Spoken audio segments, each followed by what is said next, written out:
अरे सुनो, तुम आज से ही जंगल में पेड़ से लकड़ियों को कटवाने का काम शुरू कर दो, क्योंकि जल्द ही सर्दियां आने वाली हैं, तो बाजार में लकड़ियों की मांगे बढ़ने वाली हैं। ठीक है सेठ, मैं आज से ही आदमियों से बोलकर लकड़ियों को कटवाने का काम करवाना शुरू कर देता हूँ। ऐसा बोलकर मुंशी सेठ मोहनलाल के घर से बाहर आ जाता है और कारीगरों से बोलता है, अरे सुनो, सेठ मोहनलाल ने कहा है कि आज से ही जंगल से लकड़ियां काटने का काम शुरू करना है, तो तुम सब आज से ही लकड़ियां काटने का काम शुरू कर दो।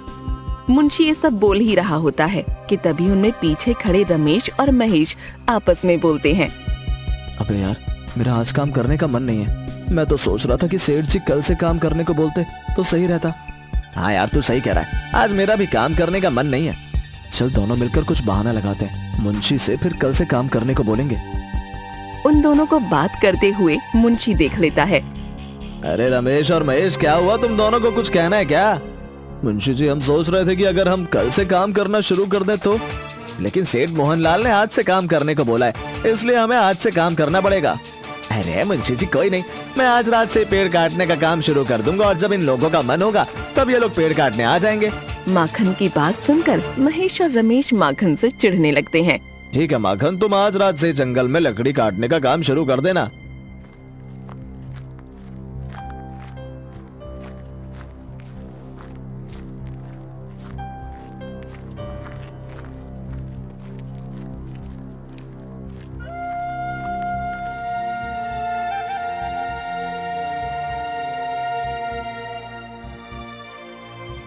रात होते ही माखन जंगल में जाकर पेड़ को काटना शुरू कर देता है। माखन पेड़ काट रहा होता है कि तभी वो देखता है कि एक पेड़ के अंदर से कुछ चमक रहा होता है। अरे ये क्या, पेड़ में तो कुछ चमक रहा है। अभी एक दो बार इस पर मारकर देखता हूँ कि आखिर ये चमक क्या रहा है।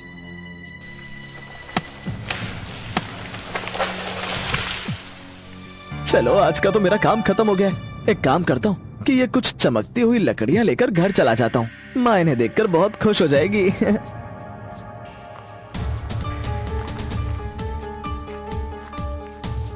माखन वो पेड़ की कटी हुई चमक वाली लकड़ियों को लेकर घर जाता है।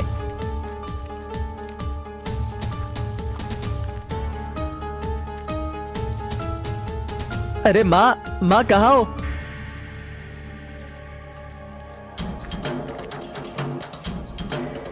अरे माँ, देखो मैं क्या लाया हूँ। अरे ये लकड़ियाँ इतना चमचमा क्यों रही हैं? ऐसा लगता है जैसे इसके अंदर से सोना निकल रहा हो। अरे एक काम कर बेटा, ये सारी लकड़ियाँ मुझे दे, मैं अभी इन्हें अंदर जाकर धोकर देखती हूँ कि आखिर इसके अंदर चमचमा क्या रहा है।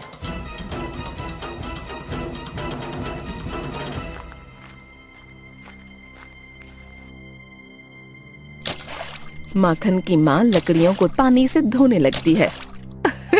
जितना इन्हें धो रही हूँ उतना ही ये चमक रही हैं। अरे अरे देख बेटा, ये तो सोना है।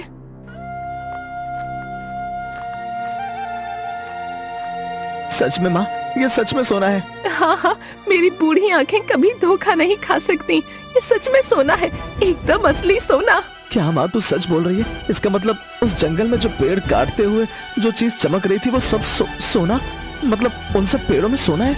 क्या कहा तूने? पेड़ों के अंदर सोना? हाँ माँ, जंगल के पेड़ों को जब मैंने काटा तो उसमें से चमकती हुई चीजें निकली, तो मैं ये तुम्हें दिखाने के लिए ले आया। माँ, मैं अभी मुंशी जी को जाकर बताता हूँ। अरे तू ये क्या कह रहा है? तू बड़ा हो गया है तो फिर ये बचपने वाली बातें मत कर, पागल मत बन। सबको पता लगने से पहले जितना हो सके हम वहाँ से सोना इकट्ठा कर लेते हैं। जब भगवान हमारी किस्मत बदल रहा है तो फिर तू क्यों सब खराब करना चाहता है? अरे बेटा, अमीर होने का यही मौका है हमारे पास। माँ, ये तो गलत बात है, इतना लालची बनना सही नहीं है। ये सब बातें मुझे मुंशी जी को बतानी होंगी, तो मैं अभी मुंशी जी को सोने की बात बताकर आता हूँ। नहीं, मैं ऐसा नहीं होने दूंगी, अब मुझे ही कुछ करना होगा। माखन की बात सुनकर कमला गुस्सा हो जाती है।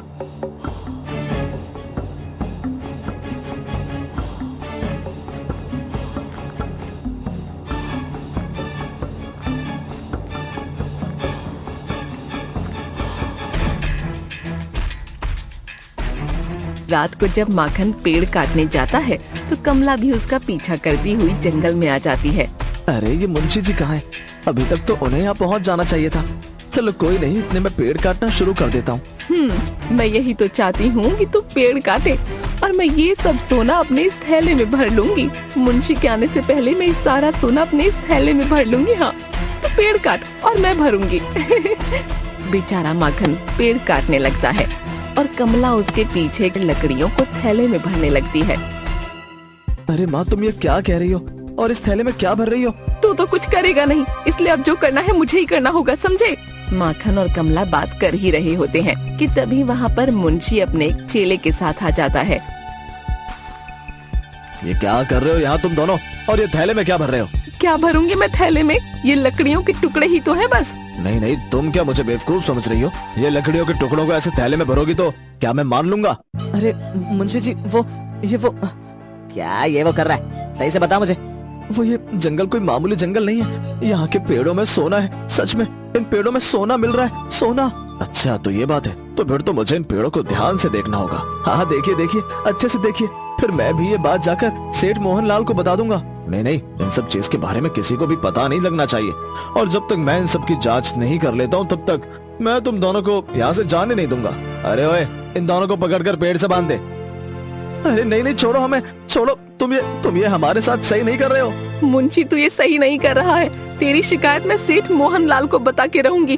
छोड़ हमें, छोड़। मैं क्या कर सकता हूँ? अभी तुम लोगों को ये पता नहीं है। जब तक मेरा काम पूरा नहीं होगा तब तक मैं तुम दोनों को अपने पास बंदी बनाकर रखूंगा, ताकि तुम दोनों मेरे काम में दखल अंदाजी न कर सको। और हाँ, गलती से भी किसी को भी इस सोने के बारे में पता नहीं लगना चाहिए, नहीं तो ये सारा सोना फिर मेरा कैसे होगा? मुंशी सोने की चकाचौंध में आकर माखन और कमला को पकड़ लेता है।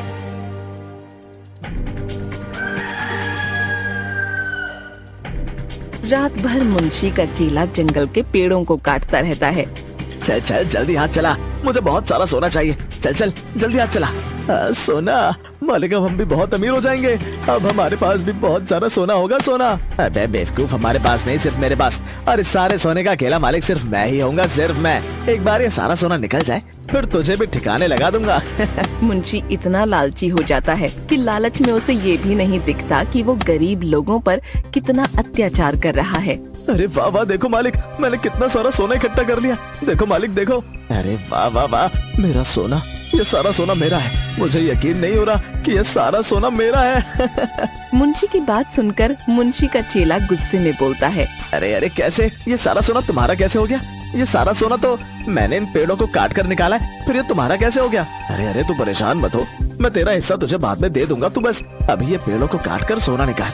मेरे लिए कोई बखेड़ा मत खड़ा कर, समझा? मुझे नहीं पता, मेरे हिस्से का सोना मुझे अभी चाहिए। मुंशी और उसका चेला आपस में लड़ ही रहे होते हैं कि तभी वहाँ पर सेठ मोहनलाल अपने नौकर बलवंत सिंह के साथ आ जाता है। ओए, ये सब क्या हो रहा है? तुम दोनों आपस में लड़ क्यों रहे हो? मैंने ये पेड़ काटकर उनमें से सोना निकाला है और ये मुझे मेरा हिस्सा नहीं दे रहे हैं। लेकिन ये सोने के बारे में मैंने पता लगाया तो ये सारा सोना मेरा हुआ। अबे तू देख क्या रहा है? जल्दी से इन दोनों को वहाँ एक पेड़ से बांध दे। सेठ का नौकर बलवंत सिंह मुंशी और उसके चेले को एक पेड़ से बांध देता है। बलवंत सिंह, इन दोनों को बांध कर बाकी के कारीगरों को छुट्टी दे दो। और हाँ, फिर तुम ये सारे पेड़ों के सोने को इकट्ठा करना। और हाँ, चिंता मत करना, मैं तुमको तुम्हारा अच्छा सा हिस्सा दे दूंगा। सेठ के कहने पर बलवंत सिंह जंगल के बाहर काम बंद है का बोर्ड लगा देता है। जैसे ही महेश और रमेश जंगल में पेड़ काटने आते हैं तो काम बंद है का बोर्ड देखकर परेशान हो जाते हैं। अरे ये तो काम बंद करने का बोर्ड है। अरे रमेश, अब हमारा क्या होगा? अब तो हम लोग भूखे मर जाएंगे। उन दोनों को परेशान देख सेठ उन दोनों के पास आता है।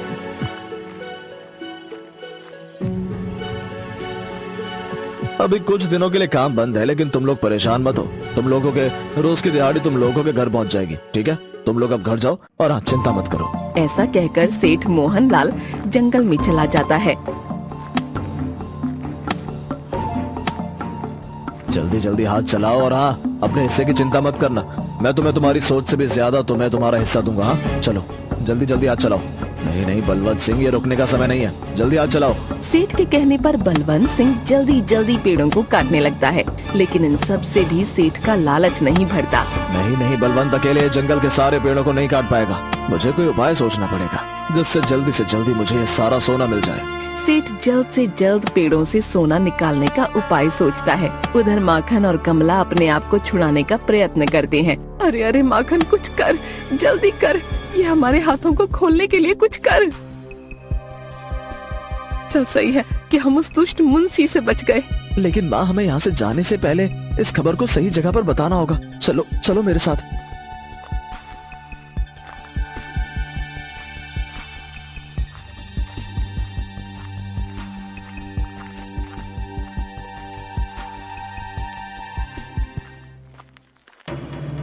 अरे अरे, आज ये दोनों यहाँ आए हैं, लेकिन ये दोनों काम क्यों नहीं कर रहे और यहाँ खड़े होकर बातें कर रहे हैं? ओ भाई लोग, आप यहाँ ऐसे क्यों खड़े हो? कोई काम धंधा नहीं करना है क्या? अरे हमको सेठ मोहनलाल ने छुट्टी दी है और उन्होंने कहा है कि अब वो रोज की हमारी दिहाड़ी हमारे घर भिजवा देंगे।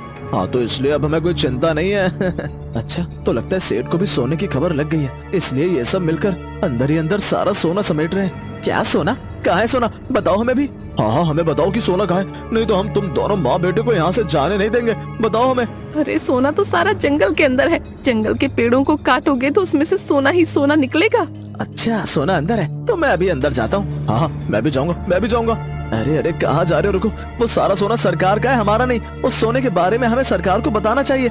रुको, सुनो मेरी बात। अरे वो लोग नहीं रुकेंगे और मुझे लगता है कि हमें भी अंदर जाकर जितना हो सके उतना सोना बटोर लेना चाहिए। क्या कहता है? हाँ माँ, चलो, लेकिन सोना लेने के लिए नहीं, बल्कि उनको बचाने के लिए। लालच का फल बहुत बुरा होता है, हमें उन लोगों को बचाना होगा।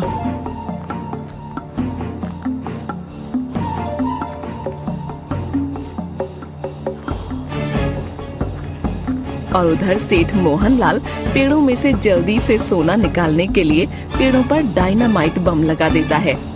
क्या दिमाग लगाया है? मैं एक झटके में इस जंगल का सारा सोना मेरा, एक बार में ही इन सब पेड़ों में से सारा सोना निकल जाएगा। जंगल के हर एक कोने में मैंने डायनामाइट बम लगा दिए। जैसे मैं इसे दबाऊंगा वैसे ही एक झटके में सारा सोना मेरा हो जाएगा।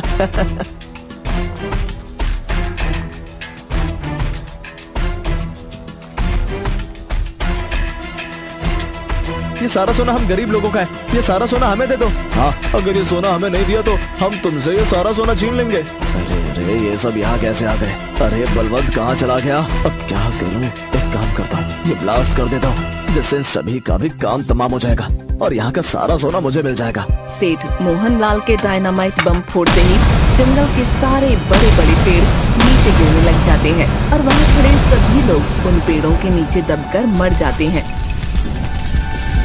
अरे अरे, ये क्या हो गया? ये इस जंगल का क्या सत्यानाश हो गया? और ये इस जंगल के पेड़ भी जमीन में समा गए और वो लोग इन पेड़ों में दबकर मर गए क्या? देखो मत, देखो कैसे सोने के लालच की वजह से इन सब लोगों ने अपनी जान गंवा दी। वो कहावत सुनी है ना बेटा तूने कि ना रहेगा बांस और ना बजेगी बांसुरी।